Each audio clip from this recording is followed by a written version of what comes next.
Welcome to Echoes of Empire, where we bring the forgotten stories of Britain's past back to life. Imagine the year 1066, dark skies over Hastings. Swords clash, shields splinter, and blood soaks the English earth. Out of the chaos emerges a victor, William, Duke of Normandy. His prize? Not just a throne, but a crown that would forever reshape England. With that crown, William declared not just conquest, but destiny. For centuries, the crown became the ultimate symbol of authority, a reminder that Britain itself was born in fire and war. Fast forward to the 1500s. A golden crown sits heavy on the head of Henry VIII, a king torn between love, faith, and power. When Rome denied his will, Henry tore apart centuries of religious tradition. With one decree, he broke from the Catholic Church, declaring himself supreme head of a new Church of England. The crown was no longer just political. It was spiritual, divine, and dangerous. Britain's faith, identity, and future were rewritten, all under the shadow of a single crown. The halls of power now glow with brilliance. Enter ElizabethI, the Virgin Queen. Her reign turned the crown into a symbol of pride and ambition. Under her, Britain's ships crossed oceans, conquered seas, and planted flags across the world.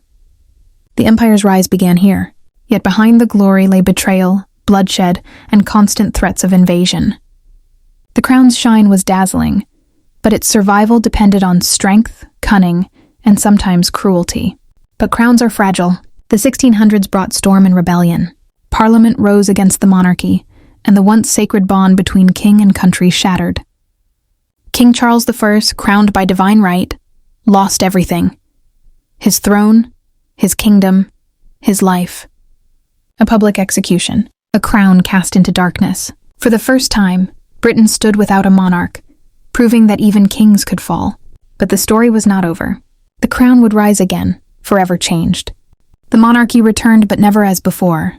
No longer absolute, the crown had to share power with Parliament. Britain's modern democracy was born from bloodshed and compromise. The crown transformed, not weakened, but redefined. Its glory now lay in unity, tradition, and symbolism. It became the living link between people and history, guiding Britain through wars, reforms, and revolutions abroad. Now picture the 19th century. Steamships, factories, railways, and a queen whose name defined an age. Under Queen Victoria, the crown became global. At its height, Britain's empire stretched across continents, ruling a quarter of the world's people. The crown stood as the symbol of both glory and contradiction, the pride of progress, but also the dark side of conquest and colonization. This was the crown's greatest triumph, and its heaviest burden. The 20th century brought war, loss, and the decline of empire. Yet the crown endured. Kings and queens stood as symbols of unity during world wars, offering hope amidst devastation.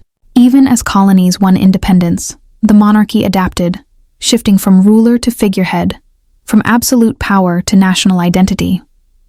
In an age of politics, scandals, and democracy, the crown became less about ruling and more about representing, a living reminder of history, tradition, and continuity. But here's the question. Was the crown a blessing or a curse? Did it bring Britain strength or bind it to the ghosts of its past? Imagine Britain without a monarchy. Would it even exist as the nation we know today? This was Echoes of Empire. Subscribe for more untold stories from the heart of Britain's history.